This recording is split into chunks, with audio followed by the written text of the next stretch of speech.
em Mateus, no capítulo 14. Uma breve reflexão a respeito do que aconteceu ali com o primo segundo de Jesus, João Batista. João Batista, nós sabemos, era filho da prima de Maria, mãe de Jesus. E ele foi chamado por Deus para ser um profeta, segundo a Bíblia, segundo o próprio Jesus, o maior profeta entre todos. Obviamente, Jesus também era um profeta e, sem dúvida nenhuma, o maior de todos, mas Jesus disse, nascido nesse mundo, né, um homem, foi João Batista. Nunca se encontraram. Foram se conhecendo no dia do batismo de Jesus, e como eu já expliquei para vocês, eu acredito que era o dia do aniversário de Jesus. Ou seja, o dia que ele estava completando 30 anos de idade. Tem a minha teoria sobre isso, isso é um sermão, outra mensagem. Jesus foi até o Rio Jordão. Alguns entre nós aqui, nesse momento, já tiveram a oportunidade de estar lá no local onde Jesus foi batizado, no Rio Jordão. Ano passado eu tive o privilégio de estar ali e fazer um batismo, próximo a Jericó, entre Israel e a Jordânia. Jesus chega ali na beira do rio e ele se vê pela primeira vez. E João Batista reconhece em Jesus o seu primo segundo, que ele nunca tinha encontrado antes, num país tão pequenininho que era Israel, o Filho de Deus, o Messias. João Batista vinha pregando sobre arrependimento, incitando o povo a mudarem de vida, a aceitarem Jesus e se batizarem. Então, naquele momento, Jesus se encontra com João Batista, nós sabemos que começa o seu ministério ali, e João Batista, a partir dali, começa um declínio do seu ministério. Ele começa a perder discípulos. Os discípulos de João Batista estão migrando e se tornando discípulos de Jesus, porque ele mesmo disse, esse aí é o Cordeiro de Deus que tira o pecado do mundo. Ele mesmo disse, importa que ele cresça e eu diminua. E agora o seu ministério começa a desaparecer, porque o seu trabalho era preparar o caminho para o Cordeiro, Jesus, o Messias. Agora o seu ministério vai desaparecendo, desaparecendo, e acontece algo que ele não esperava. João Batista é preso. A sua mensagem, a sua pregação incomodava muitas pessoas, principalmente o rei Herodes. E agora ele está preso, e preso ele começa a ter dúvidas. A sua fé começa a vacilar. E ele fica pensando, mas será mesmo que este é o Messias? Ou a gente precisa aguardar outro? Ele manda alguns dos seus discípulos conversarem com Jesus e fazerem essa pergunta para ele. E Jesus simplesmente diz para eles o quê? Ele não responde. E geralmente Deus é assim com a gente, ele não responde com a resposta que nós esperamos ou queremos, mas ele responde de uma maneira que fica claro. Ele disse, diga para João, meu primo, o que vocês estão vendo. E o que eles viram? Os cegos vêm, os coxos andam, os demônios são expulsos, pecados são perdoados, vidas são transformadas. Tudo isso vinha acontecendo como resultado do ministério de Jesus, o Messias. E João Batista ouviu aquilo e ficou pensando, mas então por que eu estou aqui preso? Por que ele não me tira daqui? E aí vem algo terrível, que ninguém esperaria que acontecesse. Porque Jesus, o Filho de Deus Todo-Poderoso, deixou que o seu primo, o maior profeta, como ele mesmo disse, nascido de mulher, fosse preso e sofresse algo ainda pior. Vamos lá ver, Mateus 14, diz assim, porque aquele tempo ouviu o tetrarca Herodes a fama de Jesus, e disse aos que o serviam, este é João Batista, ele ressuscitou dos mortos, e por isso nele operam forças miraculosas. Porque Herodes, havendo prendido e atado a João, o metera no cárcere por causa de Herodias, mulher de Filipe, seu irmão. Pois João lhe dizia, não te é lícito possuí-la. E querendo matá-lo, temia o povo, porque o tinham como profeta. Ora, tendo chegado o dia natalício de Herodes, dançou a filha de Herodias diante de todos e agradou Herodes, pelo que prometeu com juramento dar-lhe o que pedisse. Então ela, instigada por sua mãe, disse, dá-me aqui num prato a cabeça de João Batista. Entristeceu-se o rei, mas por causa do juramento e dos que estavam com ele à mesa, determinou que lhe a dessem. e deu ordens e decapitou a João no cárcere. Foi trazida a cabeça num prato e dada à jovem, que a levou à sua mãe. Então vieram seus discípulos, levaram o corpo e o sepultaram. Depois foram e o anunciaram a Jesus. Como entender isso? Como entender que Jesus deixou o seu primo ser preso, o maior profeta, e deixou morrer, decapitado? Nós, às vezes, não entendemos os caminhos de Deus. E muitas vezes nós nos questionamos. E pensamos, por quê?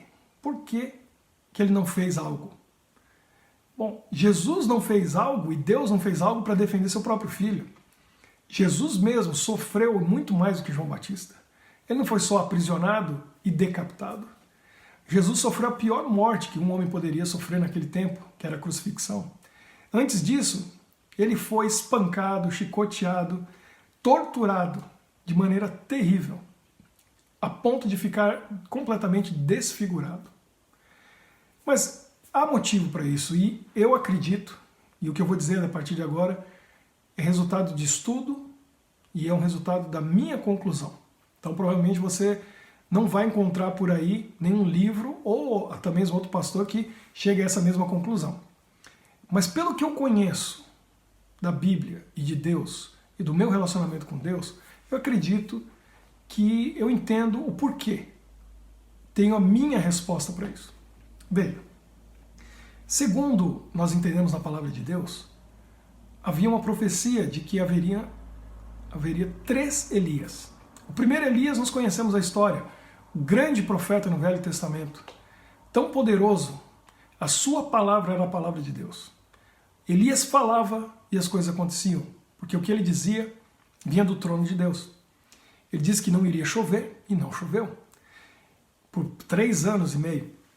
Ele disse, construa um altar e vamos ver se fogo do céu vem para Baal. Ficaram horas ali os profetas de Baal, centenas deles, e nada aconteceu. Elias fez uma breve oração e o fogo veio do céu. Elias se escondeu, fugiu. Quando ele estava voltando, Acabe e Jezabel mandam 50 homens para pregar Elias. Uma palavra de Elias, veio fogo do céu e consumiu 50. Acabe e Jezabel ficaram nervosos, mandaram mais 50 homens. Uma palavra de Elias, fogo do céu veio e consumiu mais 50. Pela terceira vez eles mandaram outro batalhão ali, 50 homens. E esse já, vendo o que aconteceu com os outros 100, veio com muito respeito e educação e disse, Elias, por favor, escuta o que eu tenho que dizer, que eu sei que Deus está com você, se você falar, fogo vem do céu e consome a gente. Então, por gentileza, você poderia me acompanhar, eu quero te levar lá no rei, só para conversar com você. E Elias, você foi educado, não vou dizer nada não. E foi. Que homem, tão próximo a Deus, que Deus mandou uma carruagem de fogo do céu e o levou embora. Está lá. O que Elias está fazendo no céu? Bom, segundo o livro de Apocalipse, há alguns seres humanos que estão lá no céu. 3 deles nós conhecemos o nome. Um se chama Enoque, foi o primeiro arrebatado por Deus, não viu morte. Está lá no céu. O segundo foi Moisés, esse morreu, e segundo o livro de Judas no Novo Testamento, ele ressuscitou 3 dias depois de ter morrido e Jesus o levou para o céu. Ele também está lá.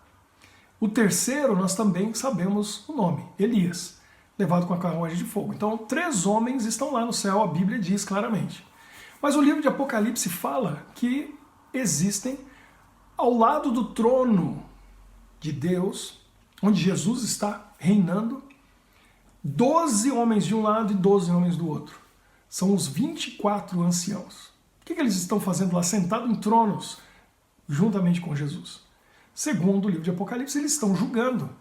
Eles estão acompanhando e coordenando tudo o que está acontecendo agora no mundo, já vendo quem está se preparando ou não para a volta de Jesus. Porque quando Jesus voltar, ele sabe quem ele leva e quem ele deixa.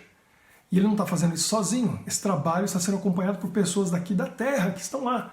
Segundo o Apocalipse, 24 homens, 24 anciãos. 3 deles, eu já sei quem são, porque a Bíblia diz, Enoque, Moisés e Elias estão lá. Agora, eu tenho a minha interpretação e ideia pessoal. Porque eu acredito que eu sei pelo menos o nome de mais um, não sei os outros 20. A gente pode confabular, imaginar, podemos aí até arriscar alguns nomes. Quem sabe Daniel, outro grande profeta, né? E outros homens mais aí do passado, Eliseu, que homem fantástico. Mas eu acredito que João Batista é o quarto nome. Por que eu acredito isso? Bom, veja, o que aconteceu com Moisés? Moisés estava no Monte Nebo, no momento que morreu. Hoje é a Jordânia. Eu estive lá 3 vezes e vi esse monte. É muito alto, é um pico do lado da Jordânia, e lá de cima você pode ver a terra de Israel inteira. Eles estavam ali para atravessar o Jordão, para finalmente entrarem na terra prometida depois de 40 anos no deserto. Mas Deus diz para o velhinho ainda forte, vigoroso, com 120 anos, parecia o seu Clodoaldo, o avô dos meus primos, um homem que viveu mais de 100 anos, com força, com vigor, um homem fantástico. Lá estava Moisés com 120, lá no alto do Monte Nebo, olhando para o outro lado, e Deus mostra para ele a terra prometida, que ele esperou 80 anos para entrar. Ele foi para Midian, ficou 40 anos, voltou, e aí 40 anos no deserto. Era o sonho dele libertar o povo, não deu certo do jeito que ele tentou. 40 anos ficou como pastor de ovelhas, e agora 40 anos no deserto esperando para entrar. Quando chega ali, que maldade! Pense bem na maldade aparente de Jesus, de Deus, com Moisés. Mostrou a terra prometida e falou: Moisés, tá vendo a terra que mana leite e mel? Você não vai entrar. Você vai morrer. Vai ficar aqui. Ok? E Deus ainda explicou para ele o porquê. E ele viu tudo aquilo, e Deus mostrou para ele o futuro, e o que aconteceria, o que viria. E depois de toda aquela revelação, Moisés, obediente a Deus, morre ali. Eu fico imaginando Deus conversando ali com Moisés, seriamente, pessoalmente, mas a face séria, mas por dentro rindo. Por dentro um sorriso, se contendo e segurando para não rir. Tinha que fazer a cara de sério para Moisés, mas por dentro Deus estava rindo. Por quê? Porque ele já sabia o que ia acontecer. Ele já sabia o que tinha preparado. Ele já sabia que Moisés iria descansar em 3 dias, ele ressuscitaria, para não entrar na terra prometida, a Canaã, mas na nova Canaã. Não entrar na terra que mana leite e mel, mas na terra onde não tem morte, dor, sofrimento e tristeza. Deus estava ali para levar ele embora depois de 3 dias para a eternidade, para estar no céu com ele. Que coisa maravilhosa. Então, aparentemente, quando Deus permite um sofrimento é porque ele tem algo maravilhoso. E eu creio que o mesmo aconteceu com João Batista. Eu creio que Jesus deixou ele ser preso, ele cumpriu a sua missão, ele foi um mártir, ele entregou a sua vida e Jesus deixou ele morrer. E ele foi decapitado. E eu imagino que João Batista devia estar pensando naquele momento que ele viu a espada e ele iria perder a cabeça. Ele não estava entendendo. Mas Jesus devia estar com o rosto sério, mas por dentro com um sorriso muito grande. Porque a grande surpresa. A palavra de Deus diz que Jesus ressuscitou naquele domingo pela manhã. E a palavra de Deus diz que com ele muitos ressuscitaram. E esses foram as primícias dos que morrem, dos mortos. Jesus é a primícia dos mortos, mas Jesus já levou com ele para o seu Pai. Depois de 40 dias, quando ele chegou ao céu, essas primícias dos mortos, esses que ressuscitaram com ele, foram levados com Jesus, e Deus o Pai aceitou o sacrifício de Jesus e esses troféus que ele levou. Quem eram esses troféus? Bom, segundo o que eu entendo pelo conhecimento da Bíblia, provavelmente eram 21 homens. 3 já estavam lá. E Jesus agora estava levando mais 21 para completar os 24 anciãos. Quem eu creio que está entre esses 21? João Batista. Por que eu creio isso? Porque a palavra de Deus diz que haverão 3 Elias. O primeiro Elias, que pregou uma mensagem fantástica no pior momento da história de Israel, um homem tão usado por Deus que foi levado em vida para o céu. Depois veio o segundo Elias, segundo a palavra de Deus, João Batista. Quem é o terceiro Elias? E agora é uma coisa para você pensar e refletir.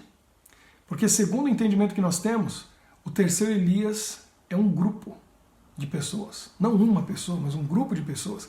E esse grupo tem um nome, que não é um nome, mas um número. E esse número é 144 mil. São o terceiro Elias. Interessante que esse grupo, ele vai ter o privilégio que Elias teve, de ser arrebatado ao céu em vida, não ter visto a morte. Mas alguns deles pode ser que sejam mártires, como foi João Batista. Veja que existe um padrão. O primeiro Elias cumpriu sua missão e foi ao céu arrebatado sem ter visto a morte. O segundo Elias, João Batista, foi um mártir, morreu, mas eu creio, também foi levado ao céu. Por isso que eu creio que ele foi, porque isso vai acontecer com o terceiro Elias, os 144 mil, que farão a obra do primeiro e do segundo no pior momento da história do mundo. É o momento que nós estamos vivendo. Alguns terão o fim de Elias, alguns terão o fim de João Batista, mas no fim todos serão levados para o reino dos céus de uma maneira especial. Então veja, que coisa maravilhosa. Quando algo ruim acontece, como aconteceu com Moisés, João Batista, eu creio, Deus, ele tem um plano maior. E ele tem uma grande bênção para cada um de nós. Agora a decisão que você e eu temos que tomar é de fazermos parte desse grupo do terceiro Elias. Estamos nos preparando? Como vimos na quarta-feira, que tipo de solo nós vimos no domingo passado? Que tipo de solo nós temos no nosso coração para receber a palavra de Deus? Que tipo de fruto nós estamos dando? 30, 60 ou 100, como diz a parábola? Estamos nos preparando para receber o batismo do Espírito Santo e para sermos parte dos 144 mil? Esse é um grupo seleto, especial. É um grupo de elite. Não é um grupo comum. E quem decide fazer parte desse grupo não é Deus, é você. É você que se dispõe, é você que escolhe fazer parte. Quem decidiu que João seria o discípulo amado não foi Jesus. Não era ele que amava mais João do que a Pedro, Filipe, Tiago. Não. Foi João que se aproximou tanto de Jesus a ponto de colocar a cabeça no peito dele e ouvir o seu coração. Foi aquele que estava disposto a morrer com Jesus quando todos fugiram. Foi aquele que permaneceu e ficou ali com ele. E ele se tornou o discípulo amado. Foi ele que escolheu aquela posição. Jesus nunca chamou ele de discípulo amado. Ele que se auto-intitulou discípulo amado. Quando ele escreve no seu livro de João, ele se refere a João Batista. Toda vez que aparece o nome João. Quando ele refere a si mesmo, ele diz aquele a quem Jesus amava. O discípulo amado. Você é um discípulo amado de Jesus? Você já decidiu ocupar esta posição? A escolha é nossa. Fazer parte do grupo do terceiro Elias. Que Deus abençoe você neste sábado, que você se consagre a Ele e tenha esse relacionamento íntimo com Ele. Para que você se prepare para fazer parte desse grupo especial que tem um nome, que é um número, os 144 mil. Que Deus abençoe você e a sua família. Vamos orar.